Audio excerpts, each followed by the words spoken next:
हमारे चैनल और हमारे नए लेक्चर में आप लोगों का स्वागत है। ठीक है, इस वीडियो मतलब लेक्चर शुरू करने से पहले आप लोगों से कुछ बात करनी है। बात ये करनी है, देखिए जो बात है कि आप लोगों का जिससे भी पढ़िए, हमसे पढ़िए या किसी अदर टीचर से पढ़िए, उस पर भरोसा होना ज़रूरी है। अगर आप भरोसा नहीं होता तो सिलेक्शन से 20-30% आप पहले ही बाहर हो जाते हैं।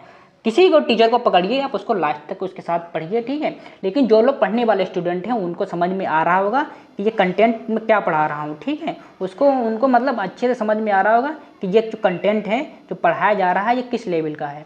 ठीक है, आप लोग अगर हमको फॉलो करते रहेंगे, ठीक है, आप लोगों को माइंडसेट तैयार करा दूंगा कि हिसाब से चीज़ों को पढ़ना है। ठीक है, और आप हमारे लेक्चर के बाद हमारे लेक्चर के भरोसे मत रहिए। ठीक है, आप अभी किताबें उठाइए। ठीक, जो चीज़ें अगर आप लोगों को सही लगती है उनको भी किताबों से भी पढ़िए। ठीक है, और रही बात हिंदी मीडियम के जो स्टूडेंट हैं उनके लिए मैं कर रहा हूँ कि ये पूरी चीज़ें हिंदी में लिखवा रहा हूँ सारी चीज़ों को। ठीक है, एज ए PDF फॉर्म में। ठीक है, उनको आप लोगों को बहुत जल्दी ही आप लोगों के सामने आप लोगों को मिल जाएंगी। ठीक है, और ज़्यादा से ज़्यादा आप लोग क्या कर सकते हैं कि हमारे टेलीग्राम चैनल ज्वाइन कर सकते हैं, जिससे आप लोगों को भविष्य में अगर PDF हमको भेजनी पड़े तो वहाँ आप लोगों को मिल जाएगी। ठीक है, तो चलिए हम लेंस की बात करने वाले थे। ठीक है, तो लेंस की आप लोकेशन समझ ली, ये लेंस है। तो चलिए अब अच्छे से लेंस के बारे में पढ़ते हैं।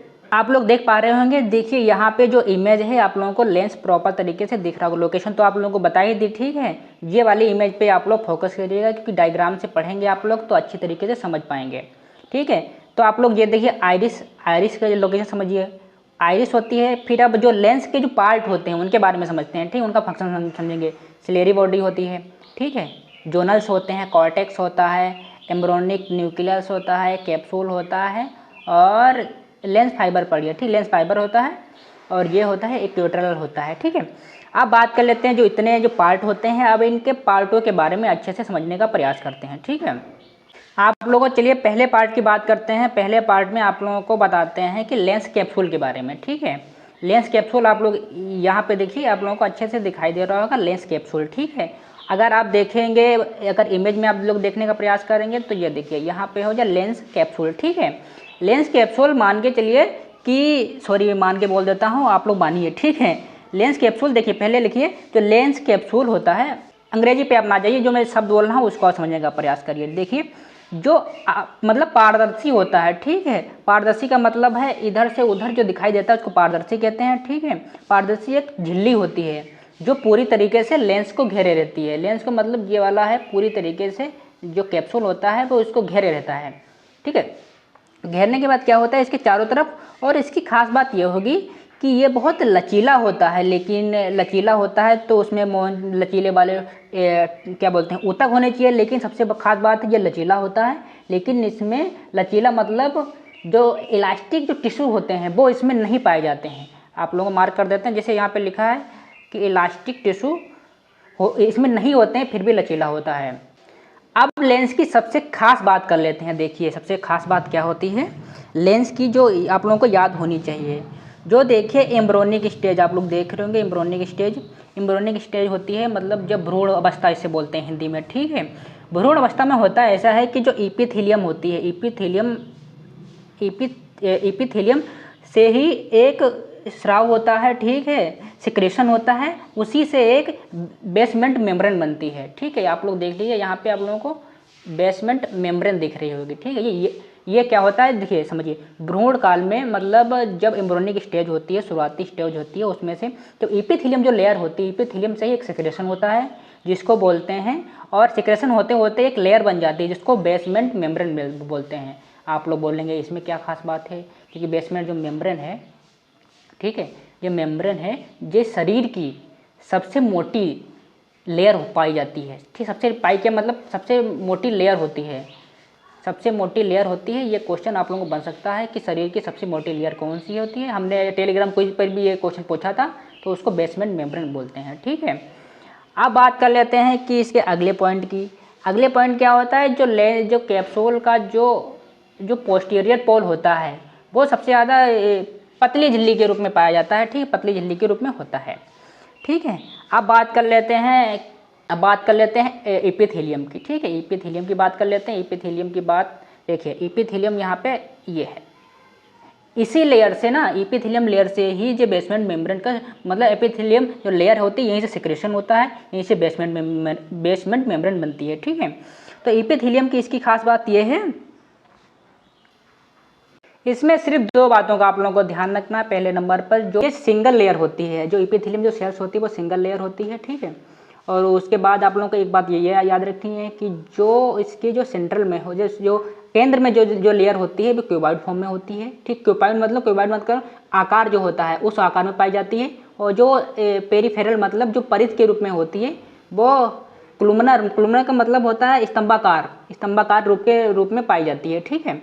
अब बात कर लेते हैं लेंस फाइबर की। तो लेंस फाइबर में कुछ ज़्यादा पढ़ने को है नहीं, लेकिन आप लोगों को जो पॉइंट मैं बता रहा हूँ हो सके तो नोट्स के रूप में आप लोग लिखते रहना, ठीक है। और बाकी उम्मीद है आप लोगों को तो अच्छे समझ में आ रहा होगा। आप लोग कमेंट में बताते रहिएगा कहाँ पे हमको चीज़ों को बदलना है, किस हिसाब से चीज़ों को अप्रोच करना, थोड़ा बहुत आप लोग गाइड करते रहिएगा, ठीक है।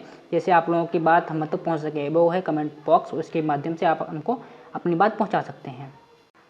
लेंस फाइबर में आप लोगों को कुछ ज़्यादा पढ़ना नहीं, इसमें भी दो पॉइंट है। लेंस फाइबर आप लोगों को दिख रहा होगा, ये देखिए लेंस फाइबर आप लोगों को दिख रहा होगा, ये वाला ये लेंस फाइबर है, ठीक है। लेंस फाइबर अगर देखें तो ये इस प्रकार से इस पे और इस पे लेंस फाइबर के रूप में आप लोगों को देखने को मिल जाएगा, ठीक है। लेंस फाइबर को दो पार्ट में डिवाइड किया गया है। दो पार्ट का मतलब ये है आप लोगों को चलो यहाँ से देखिए आप लोग ये न्यूक्लियस। इसमें सिर्फ इतना होता है कि जो न्यूक्लियस होता है, जो ओल्ड जो लेंस होते हैं, पुराने लेंस होते हैं, फिर इसमें पुराने फाइबर्स पाए जाते हैं, ठीक है। और जो कॉर्टेक्स होता है जो सेकेंड पार्ट होता है, इसमें जो यंग होते हैं यंग वाले जो फाइबर्स पाए जाते हैं, ठीक है। तो इसमें सिर्फ ज़्यादा कुछ याद नहीं रखना है। लेंस फाइबर दो टाइप के इसमें फाइबर्स पाए जाते हैं, नए और पुराने हैं। कॉर्टेक्स में नए पाए जाते हैं, न्यूक्लियस में पुराने पाए जाते हैं। इतनी सी बात आप लोगों को सिंपल सी याद रखनी है, ठीक है। अब बात कर लेते हैं जोनल्स की। जोनल्स आप लोग देख लीजिए, जोनल्स अगर आप लोग यहाँ पे देखेंगे तो ये वाला पार्ट होता है वो जोनल्स का होता है, ये वाला पार्ट, ठीक है। ये वाला पार्ट जोनल्स का होता है। जोनल्स का आप लोग ऐसे समझिए, इसमें सिर्फ जोनल्स का काम इतना होता है कि ये आप लोग देखिए ये लेंस है, ठीक है, ये लेंस है। और ये इसको जो जोनल्स होते हैं जो इसको एज ए सपोर्ट के रूप में, मतलब जो सस्पेंसरी जो लिगामेंट होते हैं जो इनको मतलब लेंस को स्थिर रखते हैं कि कहीं डिसलोकेशन ना हो जाए, कहीं अगर थोड़ा बहुत हो जाए तो आगे पीछे ना हो जाए, अपनी स्थिति पे रहें, ठीक है। ये जोनल्स का काम होता है, ठीक है। अब बढ़ते हैं आगे। आप लोगों ने पांचों जो इसमें आप लोगों को चार जो चीज़ें दिखाई गई हैं उसको आप लोग एक बार फिर से रिवाइज करा देते हैं, ठीक है।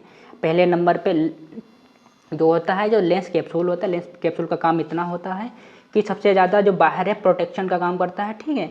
और सबसे खास बात इसकी होती है कि ये लचीला होता है, लेकिन इसमें इलास्टिक टिश्यू नहीं पाए जाते हैं। ये पारदर्शी होता है, ठीक है। और जो एम्ब्रियोनिक स्टेज में जो लेंस जो एम्ब्रियोनिक स्टेज होती है इसमें एपिथेलियम से ही एक सिक्रेशन होता है बेसमेंट मेम्ब्रेन, जो क्या करती है सबसे मोटी एक मेम्ब्रेन के रूप में आप लोग उसको जानते हैं, ठीक है।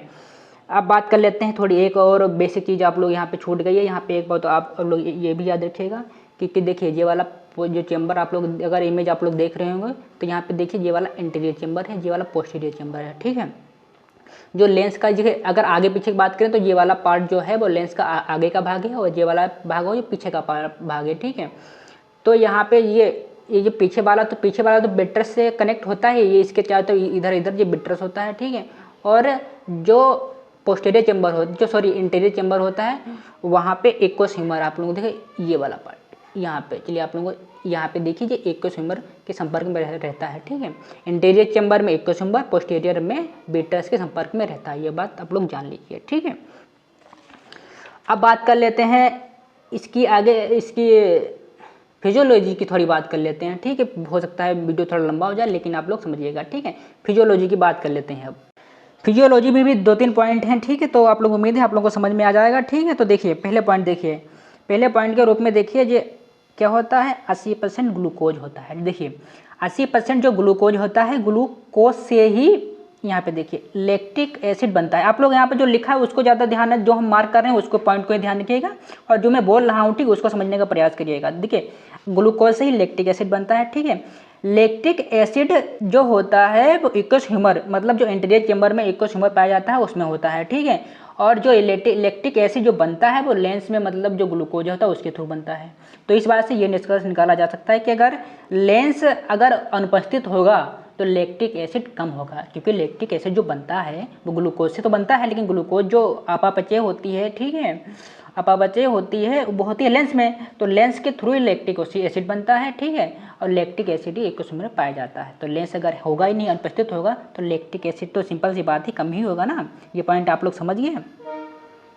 तो अगले पॉइंट की बात कर लेते हैं। अगले पॉइंट पे देखिए, अगले पॉइंट में इस वाले पॉइंट की बात कर रहा हूँ कि देखिए जो लेंस होता है वो अपना जो न्यूट्रिशन है वो कहाँ से लेता है, पोषण अपना कहाँ से लेता है, वो पोषण लेता है एक्वस ह्यूमर से अपना पोषण लेता है, ठीक है।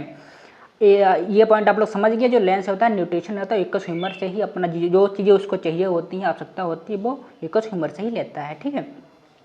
अब सबसे इम्पोर्टेंट पार्ट ये वाला आप ये समझिए, आप एंटीऑक्सीडेटिव सिस्टम ऑफ लेंस, ठीक है, इसको आप समझिएगा। देखिए एंटीऑक्सीडेटिव सिस्टम ये होता है, जैसे मान के चलिए कि हमको हर कोई होता है अपने घर में कुछ चीज़ें रखता है बचाव के लिए। मान के चलिए चोर आ जाए तो उसको हम किस हिसाब से अपने आप को बचाएंगे, जैसे चीज़ें कोई बंदूक रखता है, कोई डंडे रखता है, उसी प्रकार से जो लेंस होता है वो अपने प्रोटेक्शन के लिए, मतलब बाहर से वायरस और बैक्टीरिया आ गया उससे वो कैसे टैकल करेगा, कैसे बचेगा, उसके लिए एंटीऑक्सीडेंट जो सिस्टम होता है उसमें होता क्या क्या है, ठीक है। अपने पास उसके पास कौन कौन से हथियार हैं अपने आप को बचाने के लिए, उसमें होता है, देखिए उसके लिए कौन कौन से हथियार हैं आप समझिए। उसमें होता है विटामिन सी, चलिए विटामिन सी होता है, ठीक है, और एस्कॉर्बिक एसिड होता है, चलिए आप उसको बताते हैं।